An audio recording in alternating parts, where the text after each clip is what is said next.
styliste, modéliste, moulagiste et c'est un plaisir de vous recevoir.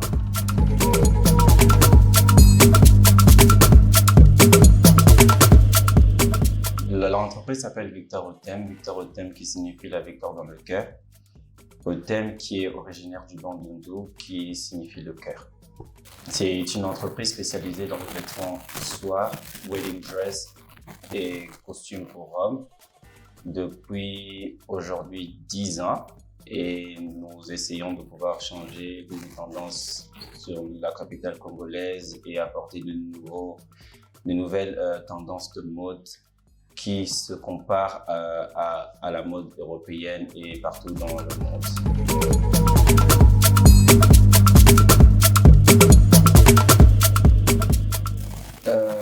Vous m'aurez posé cette question avant, j'aurais eu une réponse, mais depuis le temps que je suis revenu à Kinshasa, l'esprit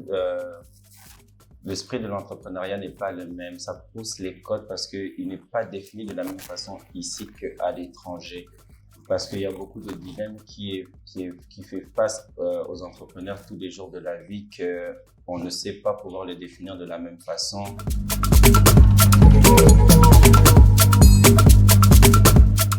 Dire que sur le plan entrepreneurial, au niveau Congo, il y a extrêmement de talent. Il y a vraiment, le Congo est une source de talent, de projets, d'idées, de capacités intellectuelles. Mais le seul truc qui ne nous permet pas de pouvoir évoluer au niveau international, c'est le manque de ressources qui n'est pas mis par le gouvernement pour permettre aux entrepreneurs de pouvoir évoluer correctement. Parce que quand j'étais à l'étranger, au niveau, prenons un pays comme la Tunisie, où ils mettent les moyens pour déjà permettre et faire en sorte que l'acquisition à l'information pour pouvoir faire en sorte que les entrepreneurs puissent évoluer au niveau mental et être à cheval sur toute l'évolution du monde et qu'ils puissent aller à la même rapidité.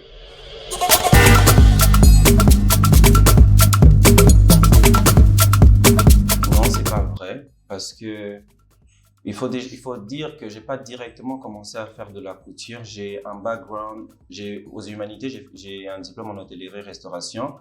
Et quand j'ai fini, j'ai fait des études d'architecture dont j'ai un bac+3. Et on n'a pas besoin de pouvoir être né d'un métier pour pouvoir évoluer dans ce métier-là. C'est que vous voulez faire, vous pouvez le faire si vous avez la volonté et que vous donnez les capacités pour pouvoir y arriver. Même avec $100, mais juste parce que vous avez la volonté de pouvoir travailler et vous améliorer tous les jours.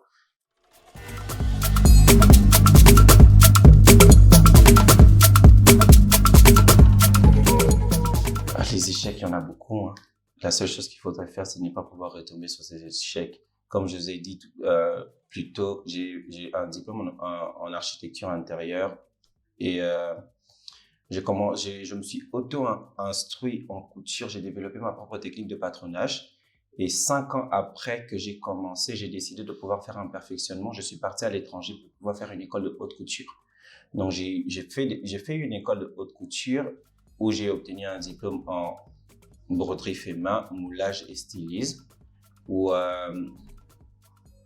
qui ont permis de pouvoir réveiller ma sensibilité au niveau création pour me permettre aujourd'hui de pouvoir avoir ce genre de pièces. C'est vrai que tout, vous n'allez pas pouvoir apprendre dans les écoles, mais en faisant ses propres recherches et en regardant le travail des autres et en appréciant le travail des autres, ça nous permet de pouvoir grandir.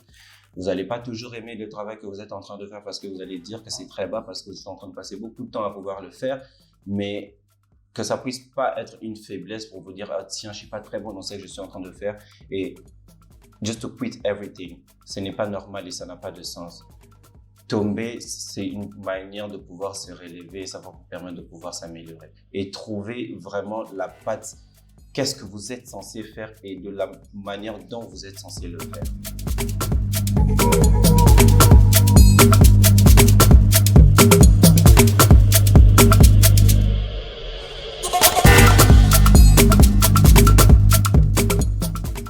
Déjà, au niveau adaptabilité, je pense que toute personne doit avoir un sens de l'autocritique de sa propre personne et puis de son travail.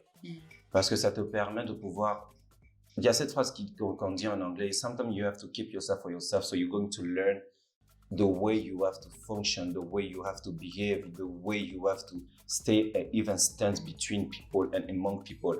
Ça te permet de pouvoir déjà te respecter toi-même avant de pouvoir respecter les autres personnes. Et en comprenant de la façon dont on fonctionne soi-même, c'est une façon de pouvoir déjà s'adapter aux gens.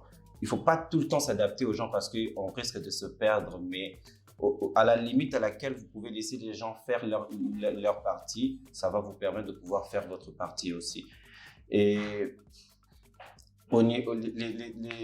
les challenges, c'est que se réveiller le matin, c'est vrai que vous n'aurez pas tout le temps la même énergie, la même mine et la même volonté de pouvoir faire, mais tous les jours se réveiller, se dire que je peux le faire. C'est vrai qu'il y aura des périodes, ça peut même prendre 3 mois, 4 mois, où vous allez pouvoir rien faire, vous allez être bloqué quelque part et vous avez l'impression que vous êtes en train de rater votre vie. Mais dites-vous que vous pouvez le faire. S'il y a une personne, moi, chaque fois que je n'arrive pas à faire quelque chose, je me dis toujours, s'il y a bien une personne qui peut le faire, c'est moi.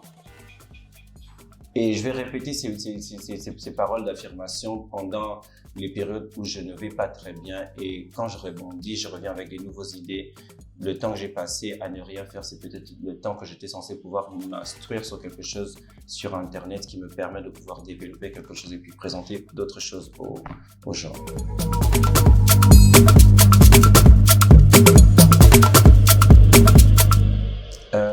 Déjà, les déceptions au niveau professionnel, bon, moi, déjà, je vais partir sur le plan national où on n'a pas de l'approvisionnement en électricité de la façon dont il le faudrait pour nous permettre de pouvoir exécuter un travail correct et parfait. Et au niveau de la main-d'œuvre, c'est vraiment très dommage parce qu'il y a des gens qui sont très talentueux aujourd'hui, mais qui ne veulent pas faire le travail correctement de la façon dont que ça doit être fait. Et j'ai une expérience avant de partir à l'étranger pour pouvoir faire mes études. J'avais un atelier en ville et je prends 21 jours pour partir. Je suis parti en vacances 21 jours et en revenant, je découvre que l'atelier avait brûlé. Et j'arrive à l'aéroport, je commence à avoir toutes les nouvelles. Je devais me poser la question, comment savoir pourquoi ça a brûlé. Et en réalisant, en posant la question, en fait, tous les couturiers que j'avais à l'atelier, sur 21 jours du jour où je suis parti, ils sont venus qu'un seul jour et repartaient, ils ont oublié toutes les affaires branchées. Et si les gens parce qu'on ne peut pas évoluer soi-même et on ne peut pas faire tout le travail soi-même, donc on est obligé de travailler avec d'autres personnes pour pouvoir évoluer. Il faudrait que les gens puissent comprendre, et surtout le Congolais doit comprendre le fait de pouvoir. C'est pas parce que tu travailles pour une personne que tu es en train de l'enrichir, c'est pas, vous êtes en train de vous aider, vous tous. Parce qu'il a les connaissances, il a les technicités, il a besoin des gens pour permettre à ça de pouvoir évoluer et faire en sorte de pouvoir relever un secteur de vie qui était négligé et que ça puisse être respectable comme dans le temps. Et il ne faut pas toujours vouloir tirer les autres vers le bas en se disant, tiens, si lui il évolue, pourquoi moi je n'évolue pas? Ça veut dire que si moi je n'évolue pas, personne ne va évoluer. Non. Par le fait que moi je suis en train d'évoluer, je suis en train de pouvoir exporter les autres directement. Au moins, on est en train de vendre le Made in Congo, made by Congolese people and for everybody that live around the world. Et ça, c'est quelque chose que les gens ne veulent pas comprendre ici. Et aussitôt que tu engages une personne, au bout de quelques semaines, va se dire, ah tiens, je sais faire maintenant la même chose que lui et je vais aller monter ma propre entreprise. C'est pour cela, et puis le truc qui est dommage aussi, c'est que tout le monde veut faire la même chose. Aujourd'hui, les gens s'appellent stylistes, mais ils comprennent pas en fait. Tout le monde ne peut pas faire la même chose. Tout le monde, les gens, tu dois choisir un secteur de prédilection, être bon en ça et pouvoir sortir du lot. On peut pas tout faire directement et on ne peut pas tout faire seul. C'est ça le problème.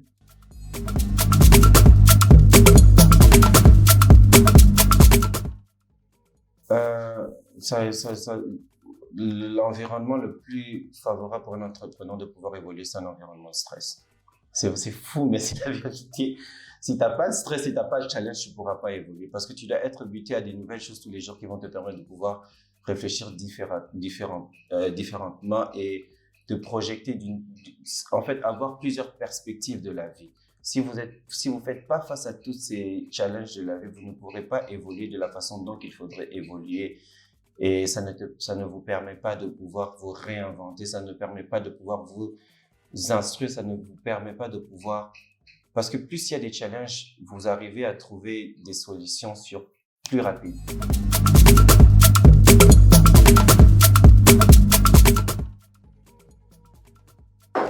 Dans 5 ans. Dans 5 ans.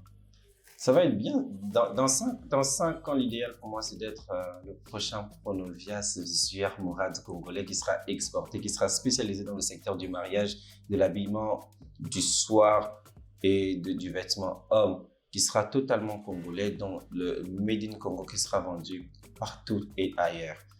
Et non seulement ça dans plusieurs secteurs, parce que je n'ai pas que fait couture. J'ai un diplôme en parfum et en saponification aussi. Ça serait des secteurs à pouvoir développer, le secteur de la cosmétique, le secteur de la parfumerie qui permettrait de pouvoir vraiment développer même des parfums 100% congolais et vraiment travailler, que les choses puissent se détacher de la politique. Que les gens puissent se réveiller un matin et se dire, si je veux pouvoir réussir dans la vie, je ne dois pas toucher à la politique. Je peux faire ce que je veux, mais ça peut être en dehors de la politique. And I can bet that I'm going to make it because I have the capacity and the possibility to do it. Mais si, comme présentement, tout ce qu'on est en train de faire est orienté vers la politique et attend la politique et dépend des politiciens et dépend du gouvernement, ce n'est pas totalement bien. Ce n'est vraiment totalement pas bien.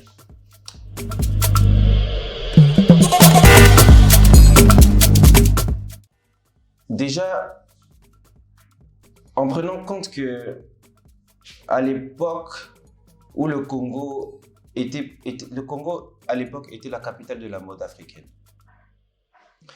qui a même développé un courant d'art qui est appelé la SAP, qui est l'équivalent du dandisme à l'européenne, mais avec la folie congolaise, la chaleur de l'Afrique, le climat tropical et qui a fait en sorte que ça puisse être exporté partout et ailleurs.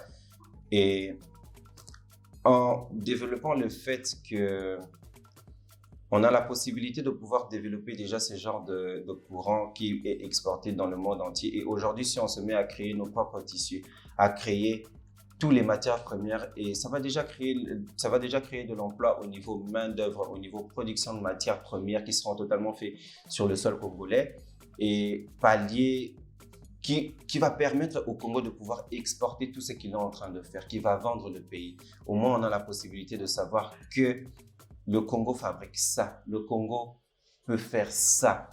Et on ne doit pas dire seulement que le Congo est un grand pays, mais qui n'a pas de vision parce que ils vont dire, ah tiens, il y a la guerre au Congo. Ah tiens, il y a eu ça avec la politique, il y a eu ça avec la politique.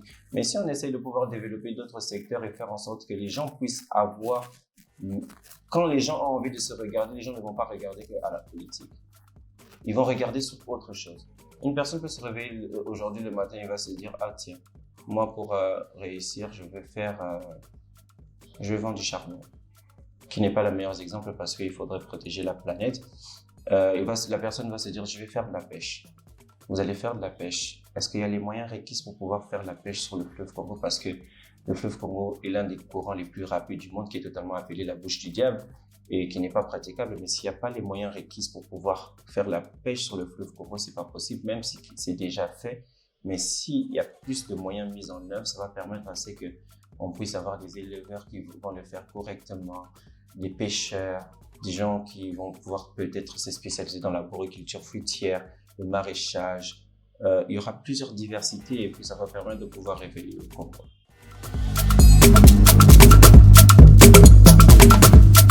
La discipline te permet de pouvoir créer des limites sur des choses que tu dois faire et que tu ne dois pas faire, que tu pourras regretter dans le futur. Et avec la tendance de notre génération, c'est you have to play more than you have to work. It's a waste of time and energy.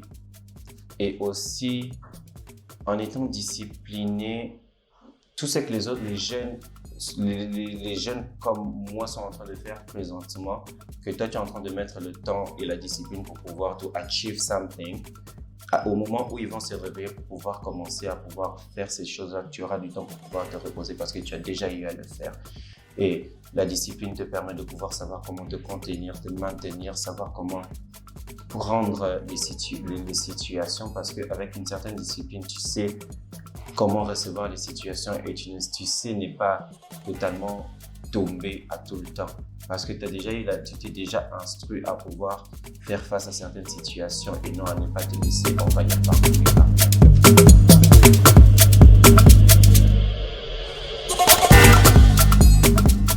We are bringing excellence and greatness back in start.